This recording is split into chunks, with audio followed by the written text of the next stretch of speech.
he goes, okay, Masters Women, there's only 3 of you signed up, so you're not getting your state championship this year. What? Welcome back to the Other Side Cycling podcast, hosted by Lucy Mannall and myself, Patrick James-Roldan. Today, we are joined by the lovely Deb Juarez. So without any further ado, Lucy, take it away. Hey. Hi. Hello. Someone's phone ringing. Not me. Oh, okay. Maybe it was in the other room. So, I was like, I can hear something. Thanks for coming on the podcast, Deborah. Thank you for having me. This is wonderful. I've seen you twice in 1 week as well. I was trying to think about how we first met. And I know it was through bikes and cycling. I don't know the specific. I think it was probably a woman's ride at Zwift would be my guess. And it's the casual, you are on a ride and then you're on the second ride and you're like, yeah, we've seen each other before. And then you probably end up following each other on Instagram. And then every next time you see each other, you're like, yeah. And then you're just friends. Yeah, I think so. And then I think we connected at Camp Strava and we were able to kind of like hang out there and that was fun. But kind of like the way cycling community works. You meet somebody and you just keep showing up and Yeah, I was explaining that to someone the other week, just the fact that it's like, cool, I ride a bike, you ride a bike, now we're friends. And that's kind of how it works in cycling and just the variety of friends or people that you meet. And you could have ridden for like 500 miles with someone over multiple days and multiple events.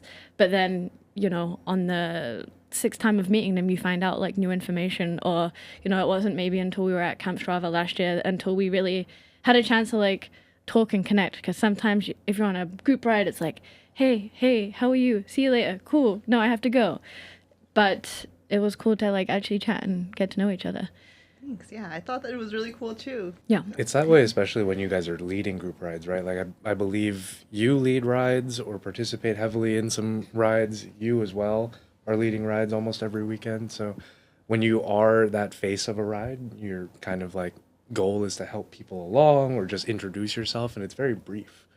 But when you can actually sit down and have deeper chats, it's nicer. Yeah. For example, here today. Yeah, right? Exactly. Remind me, are you from LA originally? Yes, I'm born and raised in Los Angeles. Oh, we finally got one. Yes. We got we finally got it. People claiming not claiming LA, like I don't claim it. Yes. Episode 13, here we are. Let's go. Lucky 13, we finally got the one. Whereabouts? So I was actually born in Torrance. Okay, South Bay. Yeah, South Bay. Hey, my brother lives there now. Sick. And then when I was about 3, we moved to the valley. Okay. Like a really small part of the valley, Reseda area.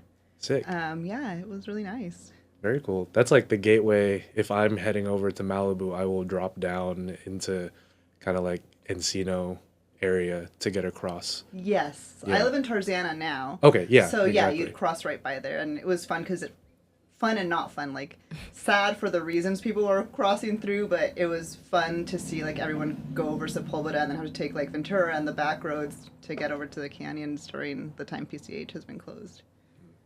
It's tough. Is everything opening up now? Yeah, PCH has Yeah. been open as of 2, maybe 3 weeks this week. And I haven't ridden it yet. I've driven to Malibu from Santa Monica area. It's interesting. There was a couple of cyclists out. There's pretty intense speed restrictions. So I think it's like 25, 30 miles an hour, pretty much all the way from Santa Monica to at least Malibu, which I feel like I should try ride it on my bike while there is this speed restriction. There's a lot of cones.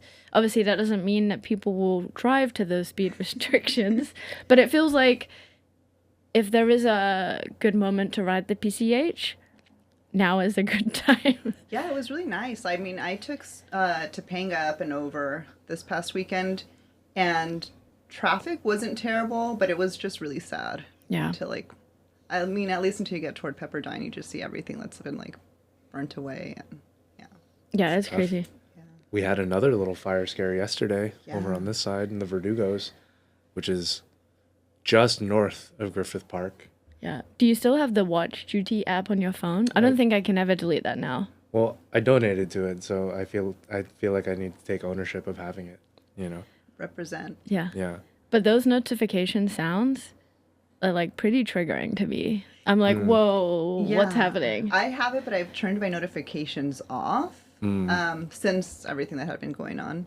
But yeah, Fair. they are very triggering. As someone who has lived in Reseda, Do you find that Tom Petty song annoying? I love Tom Petty. Maybe like my parents had me pretty late. Like I joke but not joke. I'm like, come on, you can admit it. I was the accident. Like my brother and sister are 9 and 11 years older than I am. Mm-hmm. But I grew up like listening to all of, like the oldies songs with my dad and Yeah.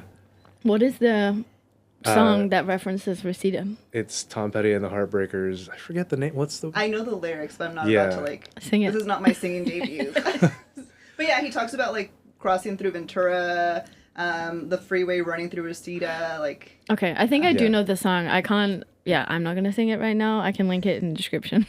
On our last episode, we talked about earworms, and the moment that you hear that line, it'll be stuck in your head for Yeah. days on end. It's a really, really good song. yeah, link it. Shout out Tom Petty. Did you see one of the not Beastie Boys? Fuck. Oh my god, I Beach can't remember Boys. the Beach Boys. One of the Beach Boys died today. Yeah. Oh wow! Rest in peace. That's news Yeah. for sure. I mean, this will be going out 7 days later, but still, Grief takes its time. Damn, the Beastie Boys. you did the same thing. The Beach Boys, whenever I think of them, that makes me think of the scene in, I think it's Rush Hour 2, where Chris Tucker and Jackie Chan are in the car, and I think Tucker like takes the CD out of the CD player in the car. It's dating how old we are at this point, knowing about that. Kids these days don't know anything about CDs. Takes it out and chucks it out the window. He's like, that was Jackie Chan goes, that was my Beastie Boys. Don't touch a Chinese man CD. The Beach No, Boys. Beach Boys. Sorry, but don't touch a Chinese man CD. But I do miss. Did you ever make mixtapes on CDs for the car? Of Oh, yeah. course. I miss that. Like, obviously, you can have Spotify playlists or shuffle or whatever, Yeah. but there's something about having your 2 or 3 CDs that have got a random selection of songs on there, and like the process of buying the songs maybe on iTunes or using other methods if you're that LimeWire way. back in the day. Yeah, burning the CD and then making sure it worked, and then going on the road trip with the CD. do you remember what software you would use to pirate? I would say, was it like Napster? Was that? There was Napster, there was LimeWire, and then I used WinZip. Or like WinRAR, I think it was WinRAR. And then as I aged, it was YouTube to MP3. Yeah, I just bought the songs on iTunes because I was a responsible. We do not condone illegal Yes. we don't methods condone of... that. We've since grown. Be Yeah. responsible. Now we pay for all the streaming services. Okay, back to cycling. I feel like that was I a think great. it goes hand in hand because like you listen to something while you're riding. Yeah, we have more questions about that later. We'll keep them for that. So yeah, back to riding. How and like when did you get into cycling? And I don't mean like, oh yeah, I mean you can talk about how you rode a bike as a kid or whatever, but like in terms of cycling, how you ride a bike today, because you do a bit of racing, you do group ride leading. How did that happen like in the adult era? Yeah, so actually the church that I go to, my pastor's a cyclist. And so he used to always talk about, well, not like while he was preaching, but like he'd mention here and there about serious cycling. And it was a local bike shop to like the Northridge area. And at the time they had 2 locations, like the Northridge one and the Goro one that's still there now. And I've was working at Bank of America, still am. Oops, can I say that? Yeah, Working at a Well- corporate company. up Why to not? you. So, we actually, I want to say it was like 2018 when we became the title sponsor of the Malibu Triathlon. And they kind of had, Malibu Triathlon came and had like their rounds where they were trying to recruit employees to participate. And I have a background in track and field, and I raced competitively for 7 years.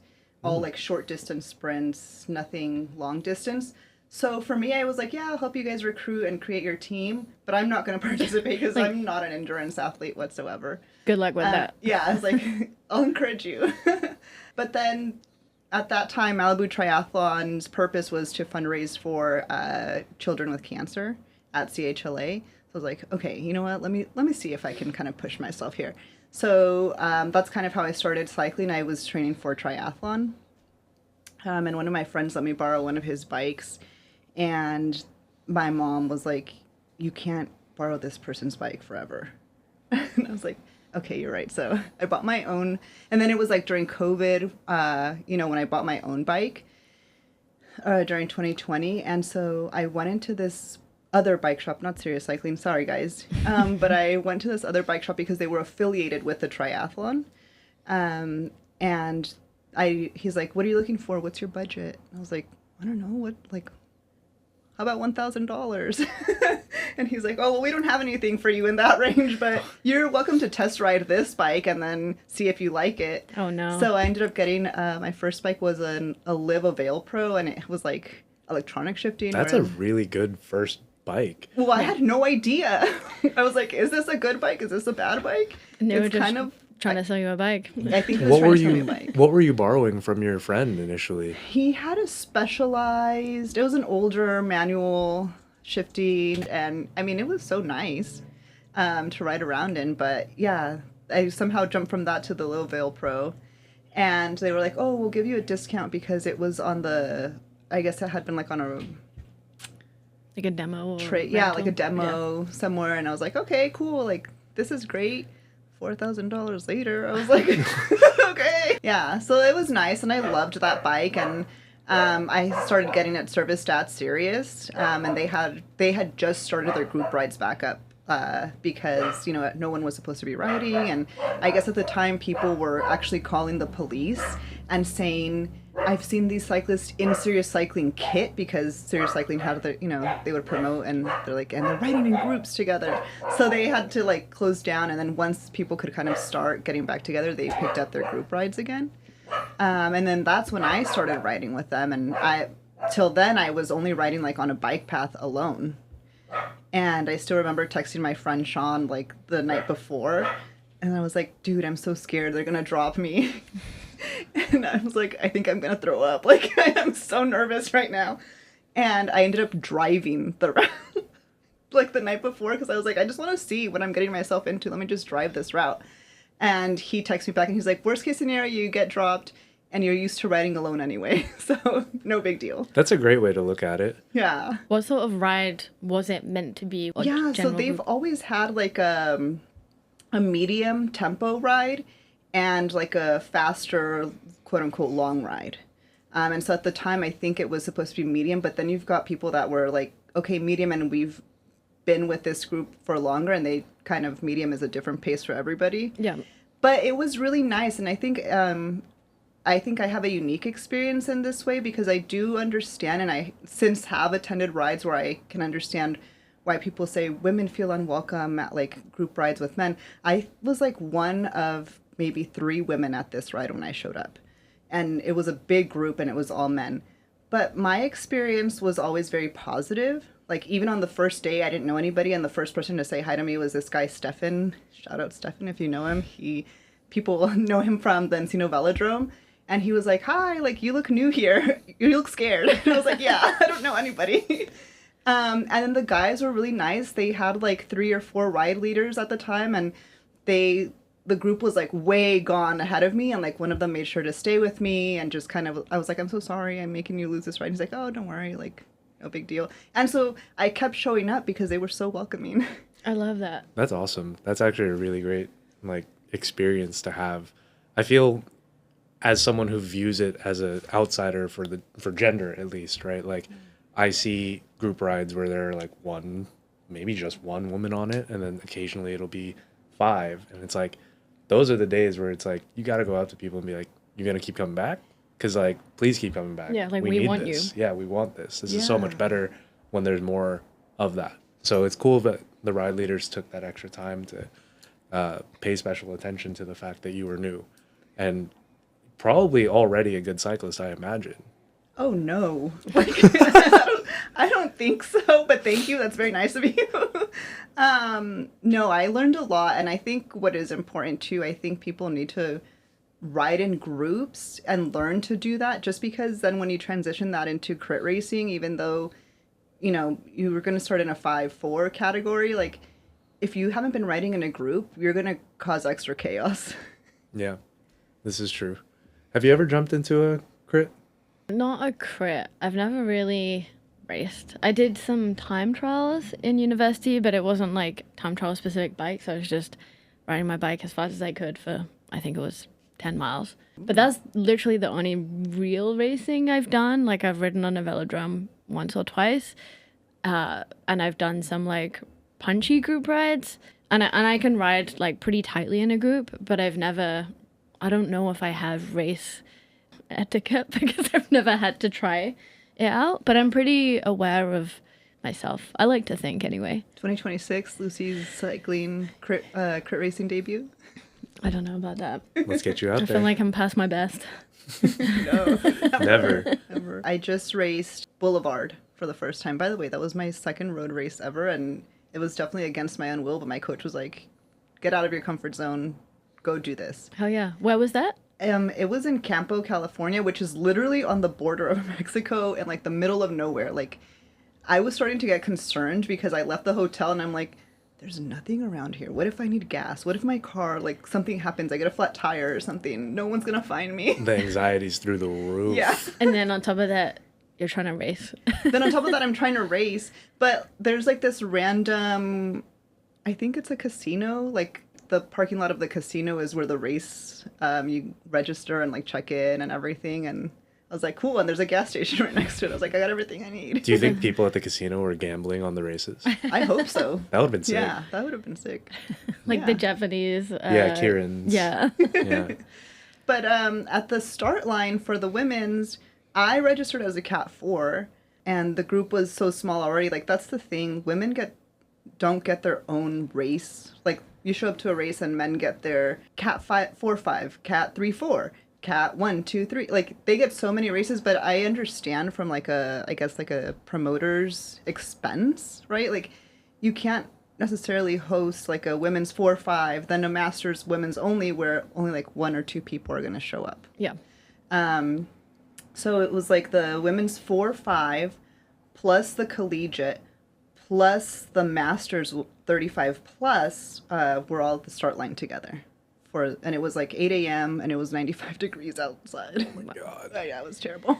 And my friend Jade Stevens was in the women's masters, and the official comes by and he's like, okay, women, and it was a state championship race for the masters. He goes, okay, masters women, there's only 3 of you signed up, so you're not getting your state championship this year. What? Instead of just being like, oh, you're each gonna podium, we'll see what happens. Like, good luck. He was like, you need at least 4 to have a state championship. Yeah, okay, here's a question. This is about California bicycle racing in general, but not the organization California Bicycle Racing, but as in, like, in my experience, at least in just doing research, a state championship in California doesn't actually mean anything because you're not necessarily racing Northern California as well. Yeah, I'm not sure how that works. Yeah. So there's honest. basically 2 of each. Yeah, because then you get 2 state champions.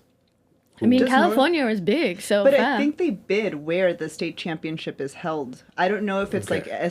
I know they bid with USAC. Yeah. So I Interesting. think it's like, okay, if you live in, and don't quote me, I could be wrong, this is my own theory. If you live in Northern California and you race out there, if you want the state championship, you still have to come down to race it here. So I know that they bid where they're going to have it. That would make sense. I'm just looking at it from someone who's participated in these races in other states. Yeah. Like the New York State Crit Championship would end up being in, like, one year it was in New York, in the city proper. But then you would have racers coming out from, like, Boston, coming out from, like, Virginia to come race it. And then obviously the person who's from New York ends up getting the state championship thing. Interesting. But there's a lot of New York talent that actually lives in New Jersey, so their state residency is New Jersey, so they don't qualify for. So like if the first New Yorker is like 11th in the race, like an actual New Yorker, they still get the state championship, but they Interesting. didn't win the race itself. Wow.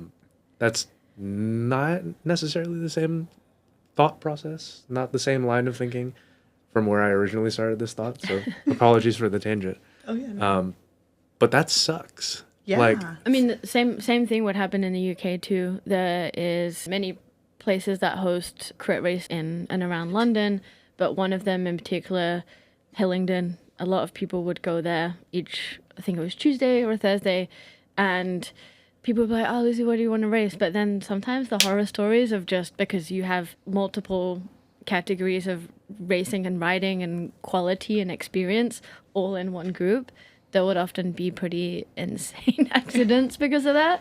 You know, it depends on the course too, and I think crit racing is especially technical in that way compared to just a road race or like an out and back or a bigger course. Yeah. Yeah, although this course in particular, it was a road race, but you did need some technical skills because there's no flat on this course. You're either going down or you're going up. And actually at the start line, now I'm going to date myself, but like at the start line, I told the official, can I just switch over? Like, let me switch over for this race. I'm not going to win it anyway. Like, I'm not going to win it in the 4-5 collegiate. I'm not going to win it in the Masters. So what the heck does it matter? Let them get their state championship. So he was kind enough to just switch me over. And so the first, like, I want to say it was like the first 11 miles are downhill. Like, you start just downhill. Nasty. So so you need a little bit of technical skills because you're in the group, and it's not like the first is just like a straight downhill, then it turns, and then it gets a little kind of like old Topanga going down toward new Topanga. So like if you can't handle your bike well and you crash into the person next to you, that would be it. You can take out the whole race. Yeah, exactly. Then state champs is canceled again. Exactly. So for me, like at the very beginning of my like cycling, so when I was training for the triathlon, I had a coach and we would actually do repeats on trash truck. And we were doing repeats one morning, and like on my third one, for some reason, I was still really new. I grabbed my front brake. So I flew over, landed on the other side of the road, broke my left shoulder. So even now I'm just a very cautious descender. So for this race, I just told myself, okay, just stay in the group, calm down. Like if you're toward the back of the group, it's fine, just don't lose it. So I was just like really in my head about it. And I ended up getting third place on that, where at one point I was like, okay, I'm done. Like, I'm just going to die here, because after you descend like 11 miles and it's 10.5 of just straight uphill and there's no trees, it's 95 degrees out there. It's just straight sunlight on you. And yeah, it was horrible. And our category doesn't get a feed station, like a feed zone. So your 2 bottles in your bike is all you've got. And so like no one's allowed to pass you water. But they did have support vehicles, and this support vehicle comes by, and he's like, are you okay? And I was like, I'm fine, just dying. It was like it was the last lap, and I was like, okay. And then I look at him, and I was like, wait, do you have water? And he's like, yeah. So it gave me a little, like a 1 minute, I got off my bike. It was like one guy driving it, so I had to come and like pour water in my bottle. And I just kind of had to give myself a pep talk, and I was like, okay, all you've got left is 10.5 miles of uphill. You can either quit, and then you know that you quit, and that was it, or you know you can like ride 10.5 miles. You can do it. So I was like, all right, it's going to be slow, but I'm just going to finish it. So I finished it, and Jade is at the finish line. She's like, you got third place. And I was like, what? Out of 4. Out of 4. But I had to just beat one lady. What was that in terms of the field itself? Oh, I don't even know. I don't know. I want to say we probably had like 15, but the field had left me. Like the main group was gone. There were a lot of really strong women on there. It was like my friend Melissa's second race ever, I think. And I want to say she came in second for the women's 4 category. No, did she come in second? Maybe.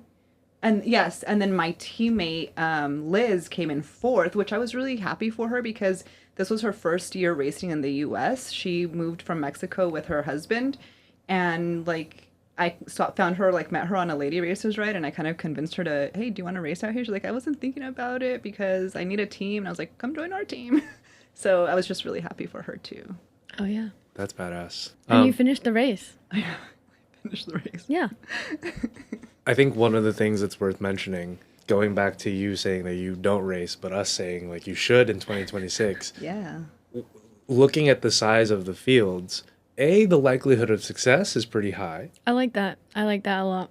But also B, the quality of competition just goes up the more people actually compete, right? Yes. Yeah, and this year I will say like CBR, like that race series, we definitely saw like a faster 4-5 field than previous years, and that makes it just a lot of fun.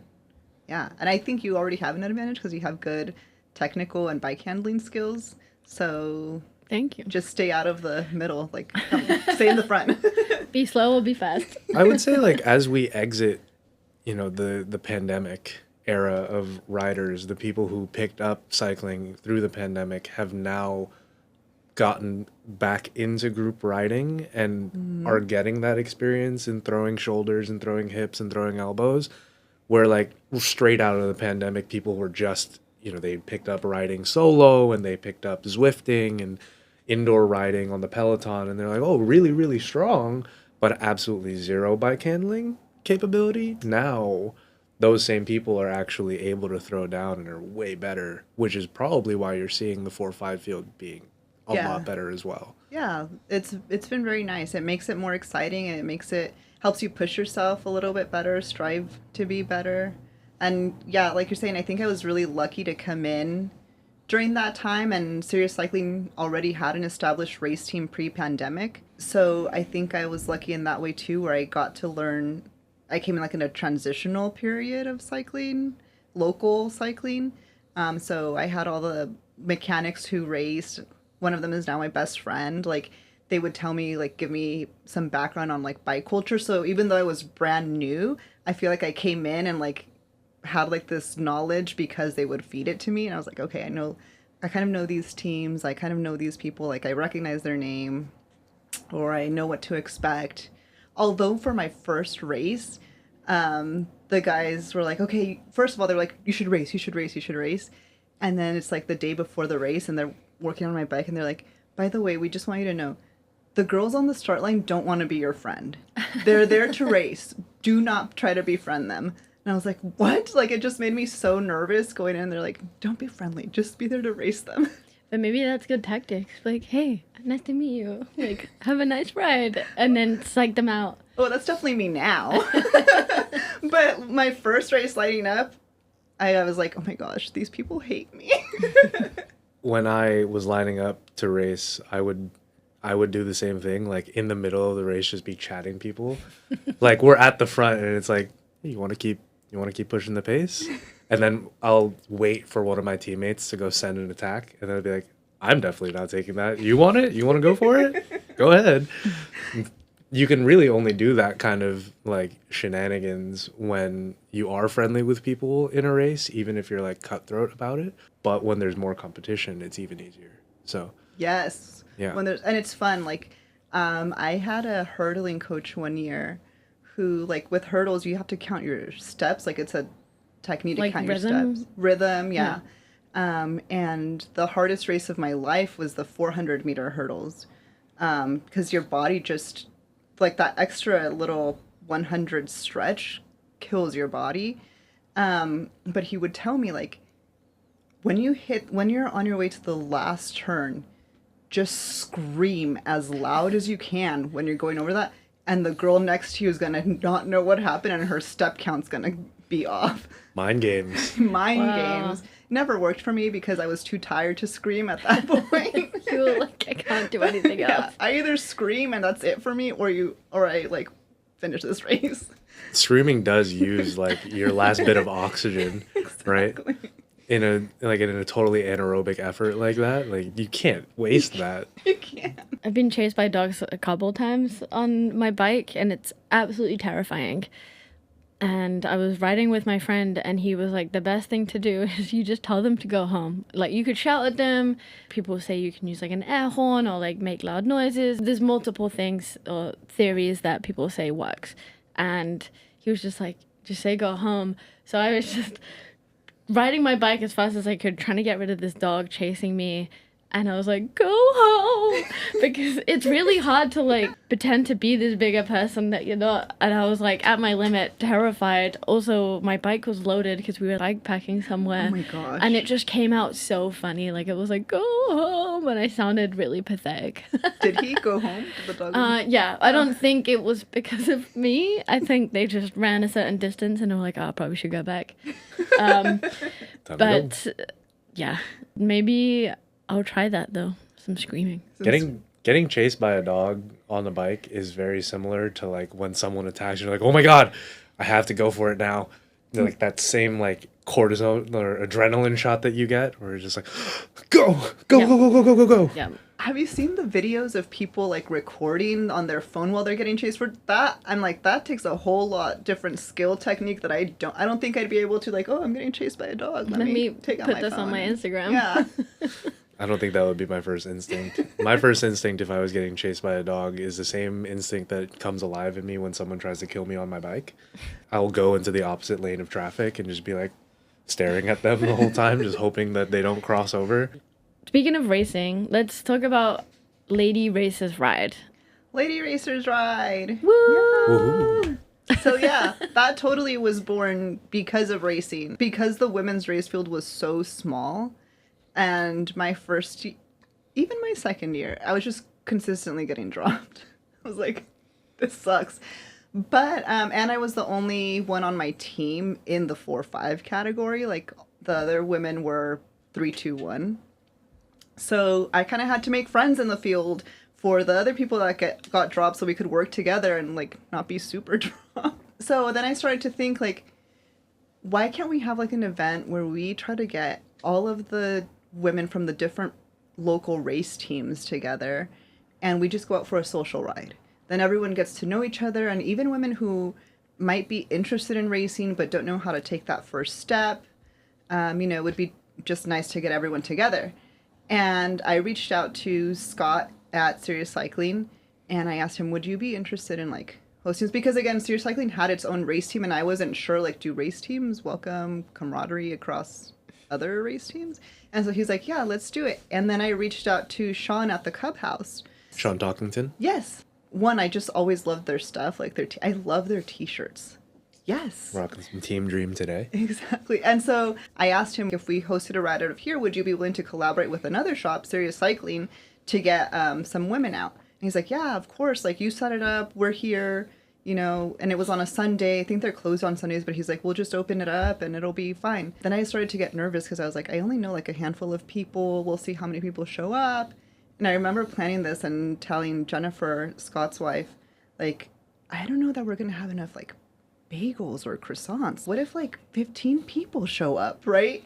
60 women showed up to the first Lady Racers Ride event. It was hosted out of Sirius? It was hosted out of the Cub House in collaboration with Serious Cycling. That's because cool. Serious Cycling had the race team name. And, they've always been great supporters or great friends of mine. And so they brought in, like, the team aspect, the race aspect. Cub House had the whole vibe. Yeah. And Shout out to the homies at the Cub House. seriously, shout out to the homies at the Cub House because, like, okay, now we definitely don't have enough croissants.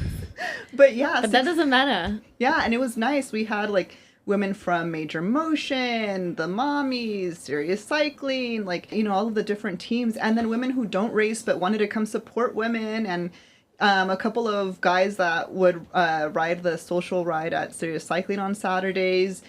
As support, and like they just kind of stayed in the back just in case anyone had a mechanical or anything. They were happy to help, so it was really nice. And so that's kind of how Lady Racers evolved or started. And I thought, okay, maybe we can have this ride once a quarter, because my experience is okay, Serious Cycling has rides every Saturday out of their store. Several other groups ride Saturdays together. I don't want to take away from existing group rides. So if I were to say, okay, we're going to do this every weekend, then that's kind of like one other ride. But my goal is that, like, a couple of women will meet at a Lady Racers ride and they'll find out that they live near each other, or that they both have been wanting to try this other ride, but they didn't want to show up with, like, and be the only woman. And they'll kind of encourage each other to, like, be a buddy and, like, want to go try the Nichols ride? Yeah. Want to go try the Now ride? Yeah, let's do that. And kind of represent in that way. So that's my goal with Lady Racers, and of course to grow the women's race field, and hopefully, and I know Melissa Kovac, who I mentioned she got like second place at Boulevard. We met her at a Serious ride, and then she started coming to our Lady Racers Ascend and Chill series last year, and she's been riding ever since. Hell yeah. So, That's so sick. I love that so much. I do think it's hard in LA to put on rides or be a part of planning rides sometimes, because LA is so big and there are so many great places and brands and whatever that put on rides. So it's hard. I'm putting on a ride this Sunday. It will have happened by the time this podcast goes out. I'm putting on a ride from Luft, and I was like, cool, let me do it on Saturday. And then I was planning it with Kristen from Luft, and she was like, would you be up for doing it on Sunday? Because there's a different ride happening on Saturday. I'm like, yeah, cool. I want as many people as possible to come join. But I'm sure there's like still other rides on Sunday that's happening. But it's, I think having it once, would you say once a quarter? Yeah, have it once a quarter. Is like very manageable. And, you know, if people have normal rides on a Saturday that they do weekly, for them to do this other ride once a quarter creates like a really nice, I think, rhythm and pace. And, you know, if that happens 4 times a year, then people can connect. And, you know, if people are coming from the South Bay or like all over Los Angeles, then they can really catch up and like check in with each other. And if people are racing or do an event or a trip, it's like a nice moment and regularity, but not too regular, you know? Yeah, exactly. Something to look forward to. And in the meantime, I hope everyone's enjoying like participating in other rides. Like I love the rad women's ride out of Luft, and you know I still try to show up to as many other rides as I can. But yeah, now it's kind of changed to where we definitely our big ride. We have like 2 major rides. It's the season kickoff ride that happens in January, and we didn't have that this year because of the fires. And then we have the Hot Girl Summer Ride. That's like a watch party after the ride for the women's tour. So that's coming up in August. Yeah. And in the meantime, we have this series. This one is once weekly, so it goes out of the original quarterly plan, but it's on every Thursday at 4:30 out of Serious Cycling in Agora, and that's the Ascend and Chill series that'll lead into Hot Girl Summer. So it's just climb the whole time, and you've got the Santa Monica Mountains, but it's a chill pace. And then my friend Sarah now leads that ride because she has like really good etiquette where it's like, okay, I want anyone to come do the Ascend and Chill series. Like I definitely want newer climbers. It's not beginner friendly on that side because which is fine. It's fine because you have to sometimes descend like some pretty steep or technical descents, and if we put a beginner rider out there, it's just not safe for them. Yeah. But it is definitely like a beginner climber series where like if you just want to come chill and get from point A to point B on this climb, cool, you can do that. If this is a segment you've been trying to get, go for it. But we have a rule that the first one to the top has to turn back and come back and ride up to wherever the last person is. So Sarah does like an amazing job of making sure no one gets left behind. I love that. That's a really good rule. With all the climbing that's possible in LA, that's also a really good way to get more elevation on one climb. Yeah. Do a little repeat. Show that you're for the people who are around you. Sick. What's your favorite climb in the LA area? Ooh, okay. Out here, like, not out here. It can be anywhere, whether it's not necessarily like on the east side. It could pinpoint the geolocation. Yeah.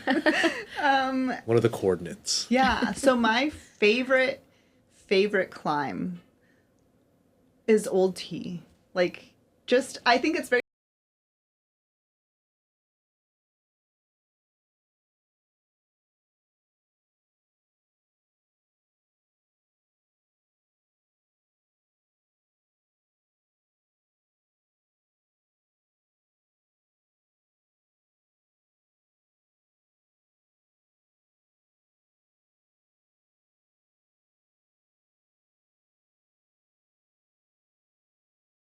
Or you can go as hard as you want. So, yeah. It's a really easy way to get 10 miles without even thinking about it. Yeah.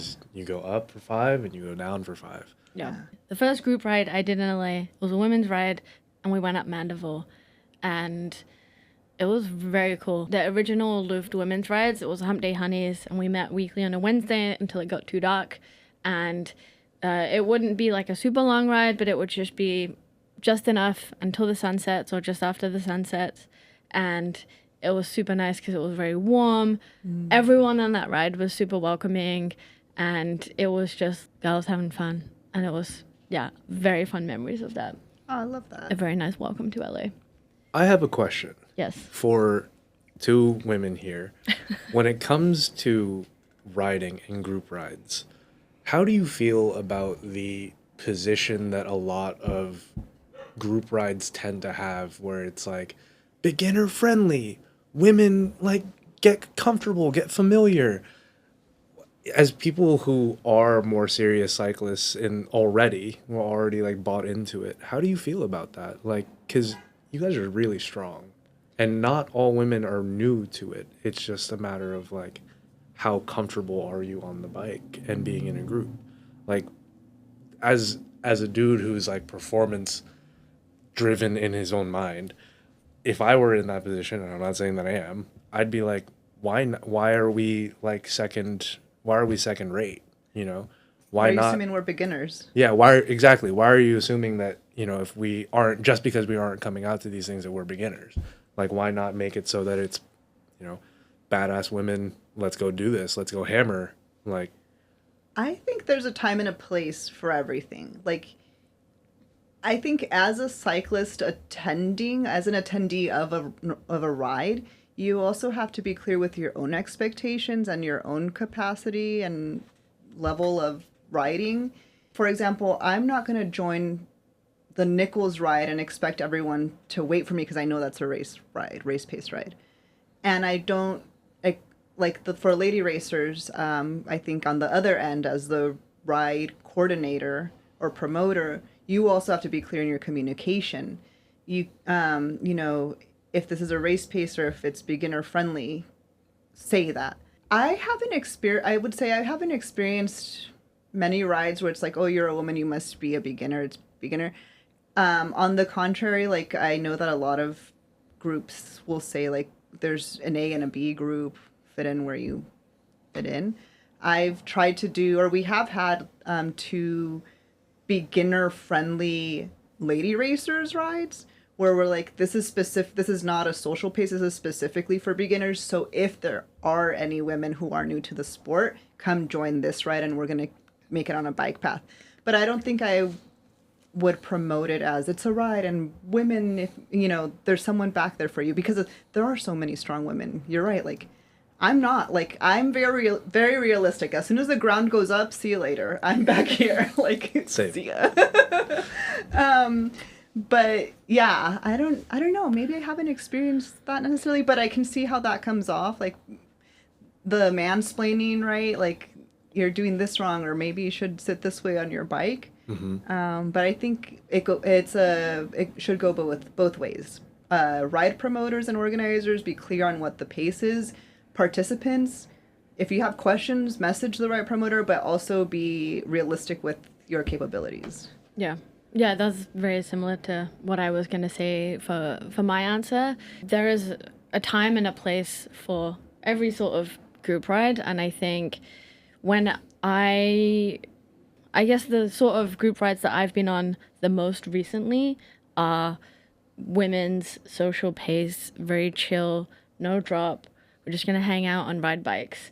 And I actually really enjoy the slower group and helping out on that, and like helping people to send and just like giving people tips.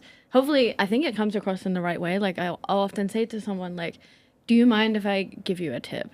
And it's, when you're going around a corner, put your weight into the bottom of your pedals, and like that will help ground you. And have, I don't want to explain this wrong, but like have the left pedal down when you're going around this corner, and like it's the opposite when you're going the other way. And obviously, as a woman, I think it's better coming from a woman to a woman than a guy just being like, oh, try putting your saddle up a little bit, or whatever that advice is. But I think there's a time and a place for every type of ride. And I think because the cycling space is often pretty daunting and intimidating for women, that just happens to be more entry-level beginner women's rides. And you'll maybe get people that are way more experienced going to those rides as well, but just because they want to meet new people and get out. Like, when I help out at those rides, I'm not going there to get my workout in. I'm not going there to like get the miles in for the day, or I don't have a training plan, but I'm not going there to do that. I'm going there to help people and hopefully enable them to experience something positive, meet other people, enjoy riding their bike, and leave being like, wow, that was super fun. I'm excited for the next one. Or if there is a not beginner's ride the next time, they have a place there. I don't know. That would be my experience. And like, on the other hand, I would love to see more women's rides and more normal beginners rides and more women's rides that are super intense and hectic and not necessarily race pace, but like, hey, we're going to be riding the whole day and it's going to be hard, but we're all going to do it together. Yeah, for sure. And it's just about like ensuring people feel welcome. You're looking after people in the right way. If you say it's no drop, ensure that it's no drop. If people go on a group ride, even if it's no drop, if they have a mechanical, they should be able to sort that out themselves, or at least communicate that to someone. Obviously, there's a range of whatever those mechanicals can be, but like at least make sure you have the right tools and equipment to sort that out. Bring enough water, bring enough snacks, whatever you need to do. You know, we don't need to like babysit people, but having that infrastructure so if you say, hey, this is a no drop or this is a drop ride, then that happens, and it's about communication, like you say. Yeah, something that you mentioned about, you know, if someone has a mechanical, they should be well equipped or know how to do that on their own. I think like maybe that's something where bike shops could be a little bit more consistent. And I know that it all takes time, and but I think like if someone's coming in new to the sport, they don't necessarily know, one, like what parts of the bike are called, and two, like if something malfunctions, where to even begin. I think I was, again, just really lucky with location. Like I was still getting my bachelor's degree at CSUN, which was like less than a mile away from Sirius. So I would go to school and then I'd rush over to Sirius Cycling and like put my laptop on, like work, do my actual day job from there, like just work from home. And then I'd go back to class. But it would give me an opportunity to kind of also eavesdrop and just hear customer concerns, what the mechanics were. So I learned a little bit that way. And for a while, they were also hosting like periodic bike maintenance clinics where you'd learn how to change a tire or like change a tube, take your wheel off, how to do bike maintenance. Whereas like I've been to some group rides where there are, I'll say I've noticed this at women specific rides where I've seen people like, they don't know how to get their back wheel off and you kind of need to replace that tube. Or like someone took it off for them and left and now they don't know how to put it back on. Yep. So I think like it would be helpful. Like we can't just assume that everyone kind of would know how to do those things. Even if they have the equipment with them, like they might not know what to do with it. Yeah. And I hope my comment came across in the right way. It's not necessarily like, oh, if people have a mechanical they don't know how to fix, I'm not going to leave them on the street, but it's more like, hey, make sure you have one, maybe two tubes, because I only carry one for me because I have tubeless. And if 3 people have a puncture all at the same time, you know, you can't be held accountable for that. But I feel like there was more of a pattern or routine or schedule of like, or a theme of bike shops running maintenance classes and like enabling that. And sometimes it sounds silly, even if you've been riding for a couple years. Hey, we're doing a maintenance class. Come along and learn how to change a puncture. And it's like, I know that, but maybe you don't know the best way to change a puncture, or you have tubeless in the meantime and you don't know how to fix that. Or it's good to have a refresher and a reminder, or like, hey, everyone bring a bike. Let's take a chain off and put it back on so that you know that. And also then it's an opportunity to hang out. Yeah, which I was just thinking, like, maybe we could have, like, a who can change a tube the fastest contest and just make it motivate happen. People to show up, yeah. Yeah, I think the most important thing, just to wrap that up, is communication with people. And that will hopefully then equate to people being more comfortable and feeling like they're taken care of. Mm-hmm. I hope one of these days to be able to see you at my favorite group ride, Taco. I plug this literally every week. Have you been on the taco group ride? I have not. However, in listening to this podcast, I learned there's no tacos on taco. There are no tacos ride, on taco. And I'm like, I'm out. Come on, guys. It used the original version of it. I believe they did have tacos on it, where it would actually meet up at a taco spot, and then it would end, and they would get something. But now we end and get donuts and Burgers. coffee. No, I'm just kidding. Yeah. I mean, this is LA. Like, you can't go far without finding tacos. So No, exactly. I'm down to come to taco if someone wants to get tacos after with me. But I only do that if we go for extra credit. What's Like, the extra credit? it's, you play it by ear. find a taco spot Yeah. Yeah, that is the extra credit. Riding to To a find taco tacos. spot. Yeah, exactly. and eating 5 tacos. Yeah. I love taco because it is a no drop ride. There are 3 hard regroups, and then the last regroup is at the cafe. So technically 4. One more thing on no drop rides. No drop doesn't mean that there'll always be people around you. No drop just means, yeah, we're going to regroup. Yeah. For it to be no drop, you need to have the route. Yeah. Either Yes. on your Yeah, computer, yeah. or if you don't have a computer, have it on your phone or some way of accessing the route. So if you do get dropped, you can get to the regroup point, because you might get left in the middle of a climb, and then you need to take a left and a right and a straight and a left to meet the rest of the group. You need to have that route. Sorry. Oh, yeah, 100%. I always like try to put in, please download the route Yeah. or review the route before coming to this ride. Yeah. Yeah. Not because we're going to be jerks and like ditch you, but Just in exactly case. for that reason. Yeah. Yeah. Someone has to, I mean, a ride leader should backtrack and check if it's been a long time to just make sure someone hasn't, like, gone completely astray. Normally we do like a head count and stuff, but it's also, there's only so much you can do, and you have to try look after the majority of the people that have followed the instructions. Yes. Or like I usually will say, if I know like, okay, I've started this ride for whatever reason, I'm like, oh, I'm not feeling it, I'm going to turn back. I try to let somebody know that's going to take off with the group, that I'm going to turn back. Yeah. For that reason, because what if the ride leader comes back and looks for me and they don't even, I'm gone. Yeah.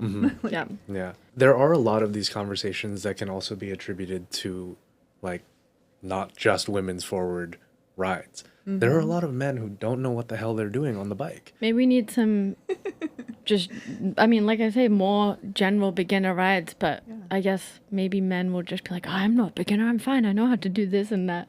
I struggle sometimes with helping men on their journey with cycling, even having come from a bike shop background, actually maybe especially having come from a bike shop background and not being in that space any longer, but trying to find ways to not shatter a man's ego when you're telling them, like, hey, you could do this better. Like, hey, you don't need to have the saddle cover on your seat if you just adjusted your position a little bit. Or like, if you wore bibs that were comfortable. Or small things, Is it still mansplaining when you talk to another dude that way? Like, Man to mansplain. yeah, man to man. Hey, buddy. Men explaining. But it's just like there are a lot of things like that where it's like at the start of a ride, like, hey, do you have the route downloaded? I sent that to you like 3 days ago, and you still don't have the damn route on. Let me help you put that on now. And it's like, oh, I know how to do it. It's like, Okay, good Then why luck. didn't hey, you? good luck. It sounds like you Like, didn't. yeah. But yeah, I just wonder if the same thought applies. Yeah, if anyone listening or watching has any comments about either what they would want to see more out of anyone in a group ride or organizers of group rides, did we miss anything in this topic? Yeah. Drop it down below. Moving on. I know you are going on a very exciting trip in the next couple weeks, a month. Yeah, it's like, I think I just asked ChatGPT. I think now we're officially 5 weeks out. Wow. Yeah. Tell us what it is, a little bit about it. I'm Yeah. excited for you. Thank you. I'm excited for myself. So I'm going to Europe for a month. It's my 15th year with the bank. And at 15 years, you get 4 weeks of paid sabbatical. Sick. And you have to, like, last October, I had to submit the dates, and I just couldn't decide what I wanted to do. And then I was like, what if I go watch some stages of the Tour de France? Like, Hell yeah. this is the perfect opportunity. I get to go on vacation and I get paid and whatever. So that's what I'm doing. I'm going to catch 2 stages of the men's tour. I think I'm catching stage 17 and then definitely the finale in Paris. Amazing. And then I'm watching the women's tour. Have you heard of Le Top? Yeah. So I'm doing that. It's their first year that they're actually also doing one of the women's stages. Wow. So I'm doing the queen stage of the Madeline, which I've been training for, and we'll see. Right now, I don't want to say I'm scared to not finish it. Right now, my goal is definitely to finish this ride. You've got it. You've got So it. I'm like, okay, thank you, Lucy, so kind. So yeah, I'm excited for that, and then I'll spend the last 2 weeks in Girona. Wow. So That's so sick. That's like a trip of a lifetime. Yeah, it's gonna be so fun. I'm excited. I just so many things, like so many fun things to look forward to, and I feel like if I can squeeze in like a flight to Scotland, it is my bucket list item to go to Loch Ness. Find the monster. Yes. Like, I must. Like, I'll just be so close. If like I can even go for 2 days, I'm gonna just try it. I mean, traveling to there from Spain or France is kind of like traveling from here to Texas or somewhere else in the US. It is not that far, and the train system is pretty good. I went to Loch Ness. Didn't see a monster, but I've been. I just want to go. It's very pretty. I'll probably, like, if they have like a little Nessie plush, I'll definitely come back. Where is the tour starting off from this year? Is it going to be in France the It's whole time? all in France, Okay. correct? I'm gonna catch it in Valence when it goes by, and then in Paris. Yeah. And like something really exciting, I asked Pedal Mafia if I could blog about my trip, and kind of it'll work out into like maybe like a blog series, and so I'll be doing that, which I'm really excited about. So look out for the blog. Oh yeah, is that on the Pedal Mafia website or through Instagram? I think we'll eventually put it on there. Okay. But first I'm gonna I had like Medium. I was gonna put it up through Medium, but I think I'm gonna do it through Substack. Cool. Paywall? No paywall. No paywall. The for trip now. has to be funded, you know? Yeah. Okay, the Tour de France starts in Lille. Lille? That's how you say it, right? Lille. You're Lille. asking the wrong person. Lille. And then obviously finishes in Paris. That's the men's. By the way, shout out to unsponsored ChatGPT. I've been using it to plan this whole trip. That's actually really useful. Yeah, like I've been asking, okay, I think I first started with, what are the stages of the Tour de France? What are the top 2? What are the top 3? Where would you stay to watch this? And it's just been really nice. The women's Tour de France starts in Vannes, which is in the northwest of France, in the Brittany region. And the final stage of the men's Tour de France, obviously Champs-Élysées, very exciting. This year, they're doing laps of Montmartre. They did it in the Olympics in 2024. They go up the cobbled climb up to the big church. It's hilly and it's very exciting. And there were some riders complaining about that because they were saying it takes away from the traditional, it still finishes on the Champs-Élysées, but it makes that stage, which is normally like a procession. The winner of the race has already been decided, and then at the procession into Paris, people drink champagne, and then the sprint is sprint. Are we still talking about the women's tour? The men's. Oh, we're talking about the men's tour. Yeah. Okay. I actually think, as a casual observer, I'd rather see them do a harder stage for the last day. I hate the fact that it's a procession. This Yeah, is like, 21 days of racing. Make it 21 days of racing. Yeah, all the way through. But also, like, I'm kind of doing this because I'm just not as familiar with, like, World Tour racing. Mm-hmm. And I kind of want to I need to experience it firsthand. Yeah. Most Americans aren't, like, familiar with what it means to be there. I don't know what it's like on an actual World Tour stage. Yeah. Like, I don't know, like, and I only know like the big names too. Obviously, really excited to see Poggi. But you're right, like, as a spectator here on TV, like, if you just make it a procession, that's not exciting for me. yeah. Like, Yeah.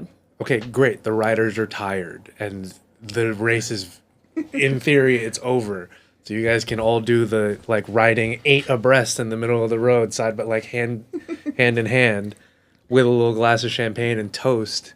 And it's like, that's waking so up Like, early do goofy. for that, this, do yeah. that after the race is finished. Yeah, man. it's so goofy. It's like, that's so disrespectful No, to your competition. Like, what if your competition decides, all right, I'm gonna break away right here as you're doing this little TV stint? I know. I saw Yeah. on the last stage of the Giro, some rider, I can't remember what team they rode for, but some rider was, okay, now we're racing. And someone from Jumbo, the winning team of the Giro, were like, no, not yet. We're not done. And they told them to get back in the race. But yeah, this year they do 3 ascents of Montmartre. It's 1.1K at around 5.9% average grade. Ooh. And cobbles. I'm excited. racers race. I'm excited. Exactly. But I'm very excited for you on your travels. I'm excited to follow Thanks. along. We'll obviously put links to your Instagram down below. Oh, thank along you. with all the lady races ride stuff as well. Yeah, and watch the Femmes. Like, Yeah. I'm really excited to watch the women's tour. I just went to that event that they had at Rafa where Dominique Powers came, and that book where she just captured everything through pictures was so amazing. It's beautiful. Yeah, it is beautiful. I'm gonna say, like, I wasn't necessarily set on spending the money on, because I was like, what am I gonna do with, oh my gosh, but the pictures are just so amazing. I had to buy the book. Shout out Domi. What an incredible photographer. What an awesome way to capture such hard work. Everything that goes into throwing, I mean, we know what it takes to throw a group ride. That's not easy. That's not easy, yeah. Throwing on a full production and then for a photographer and her little squad of people to be able to capture those moments and encapsulate like the energy that, you know, all the unsung heroes that are part of it. I think my favorite photo from that book has to be the one of gendarme. The gendarme is the police escort. She took a photo of a police escort. Like, she told a story at Rafa about how he asked for the photo. Yeah. Like, can you share it with me? Yeah. And it's like, that's a pretty sick shot, because you don't realize, like, these are rolling road closures. People live here. People could really mess up the race if, you know, these gendarmes aren't, you know, making sure that they don't. Yeah, there was just a clip of one of the races recently. The racers are passing by and a car's like coming out of the driveway. Yeah. I think that was Dauphiné. I think that was one of the stages of the Dauphiné. The breakaway was like 5 people deep, and then just a little Volkswagen pulling out of its driveway almost takes out one of the J.Co. Lula riders. Scary. Yeah.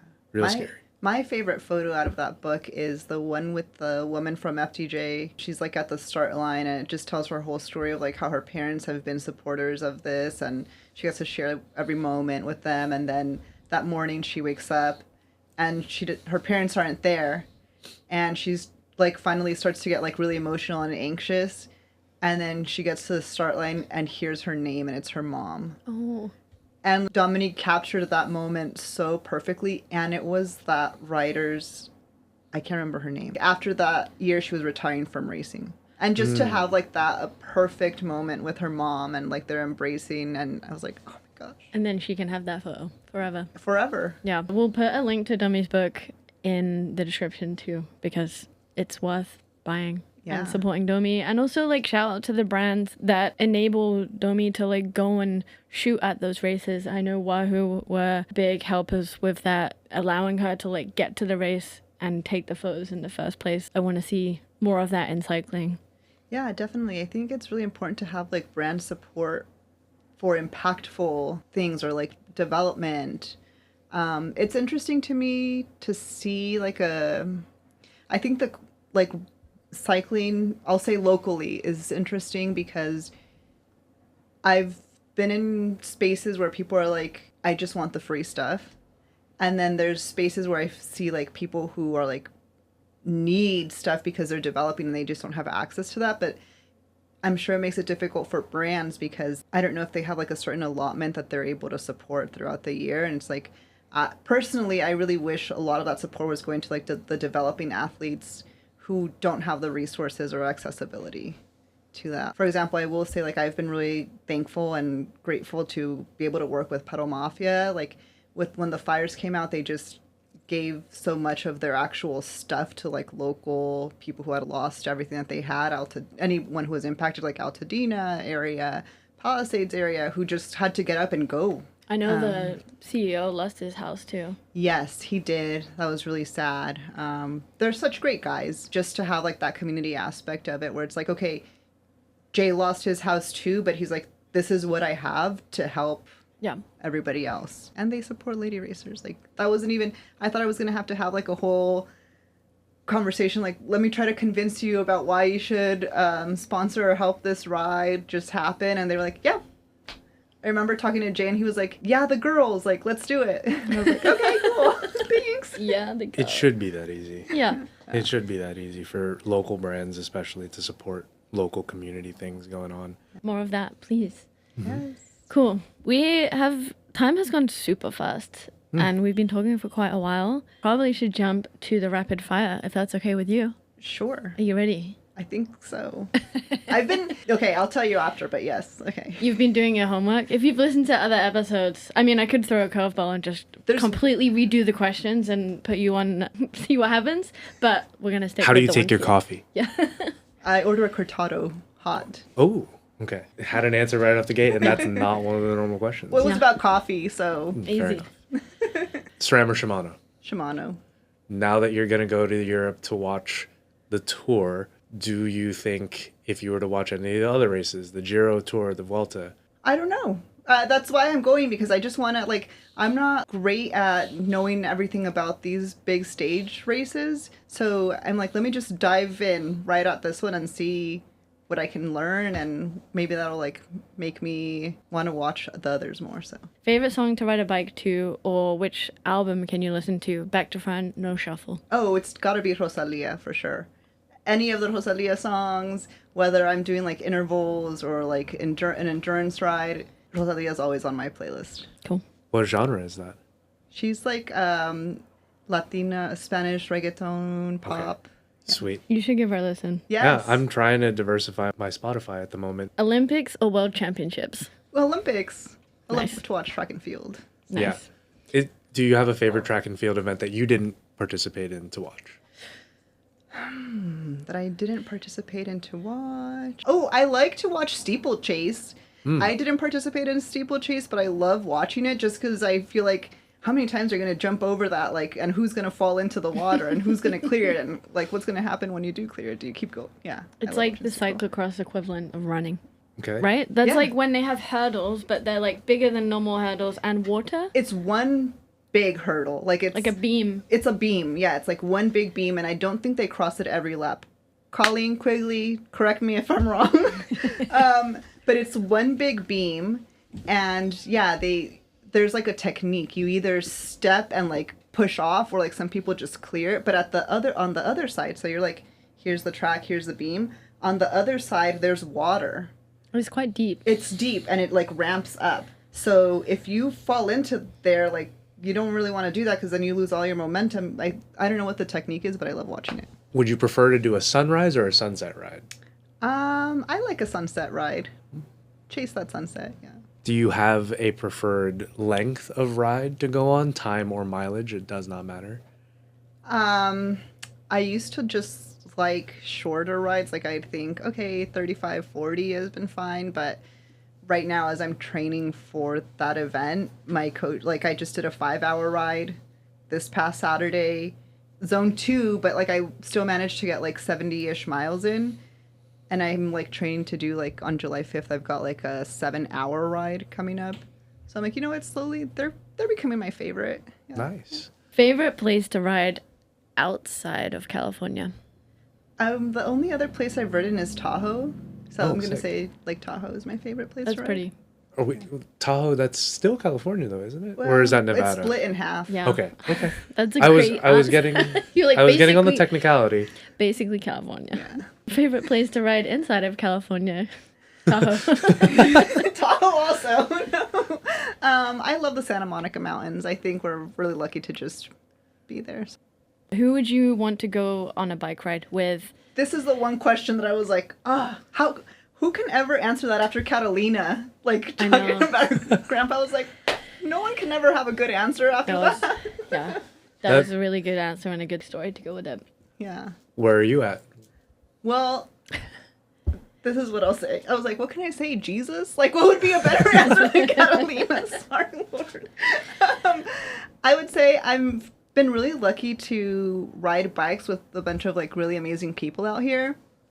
So I feel like everyone that I would want to ride a bike with, I have been able to ride a bike with.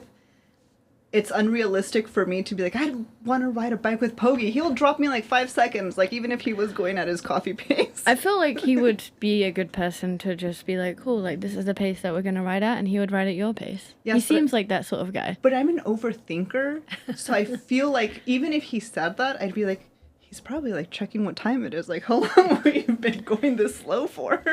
What is your perfect ride length?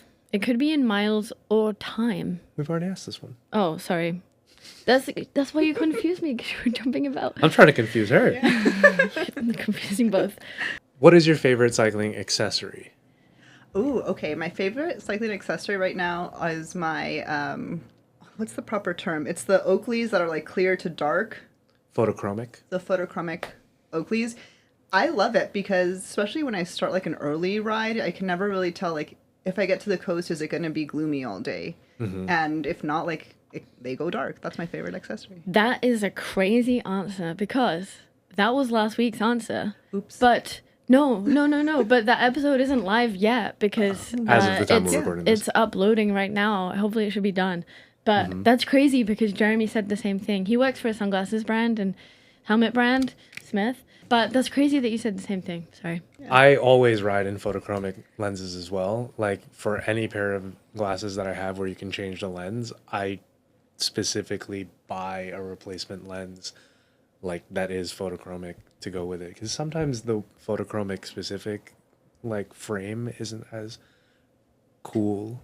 Yeah. And it's like, I want to get the frame that I like, swag. and then I'll put the photochromic lens in it. This one, I don't think I can do it. No. But I mean, why do you need to? You've got Yeah, well, I mean, exactly. obviously for the shield, but like, yeah, like keeping it down when you're descending and it's kind of dark or foggy, not that great. I would recommend for people who are using photochromic lenses in foggy conditions to get a water repellent spray. yes. Because the light coming through the droplets can actually amplify the UV and turn it dark, and then also it will like it'll stick, and so it defeats the whole purpose of having lenses that are clear. And so like you can't see through rain. Obviously you don't have windshield wipers on your lenses, but Maybe. having like a hydrophobic coating is really helpful. Nice. Yeah. Best advice for a new cyclist. You'll never know until you try it. Hell yeah. So you can get a lot of feedback. You can, watch a bunch of videos. You can see all this content online, but until you try it for yourself, you're not going to know. So don't let anything intimidate you. Obviously, other than like safety, always be safe. Don't be too intimidated to show up to a group ride. You always learn something new. So just try it. I love that. Final question. Are you ready? Okay. Use 3 words to explain what riding a bike is to you. Ooh, okay. I would say fun, escape, and therapeutic. Nice. You Love practiced that one clearly. No, the Had a one whole I presentation practiced ready for was- that. Was that one? I was like, dang, Catalina. Yeah. Cool. Love you, Catalina, by the way. Another badass lady racer. Yeah. Sweet. I think that is the end of this week's episode. Thank you so much for tuning in to the Other Side Cycling podcast. Thank you so much to Deborah for joining us today. Thank you, both of you. A lot of fun. It was really nice to finally meet you. I've been hearing a lot about you through Lucy, and I think I would be remiss to not say we should go for a ride soon. Yes, let's do it. Taco. Am I welcome at one of the lady racers rides? Absolutely. We're going to do, like our Hot Girl Summer ride is out of Pedal Mafia in Santa Monica. Everyone's welcome to that. Definitely, we want to get as many people to come in and support the women's tour. At the end of the ride, we have a big watch party for that. So, yeah. Sweet. Absolutely. It's your hot girl summer, Patrick. It definitely is my hot girl summer. Yeah. It definitely is. With those glasses, watch out, ladies. Be careful. I'll put them down. Please make sure you like, comment, subscribe, follow us on Instagram, like our Instagram posts, whatever. Share with your friends. Share it with your friends, share it with your family, share it with your cycling club or your enemies. That's fine too. Friends turn enemies, enemies turn friends on the Gotta start keep them line. closer. Yeah. Exactly. We'll see you next time. Thank Bye. you. Bye. Bye.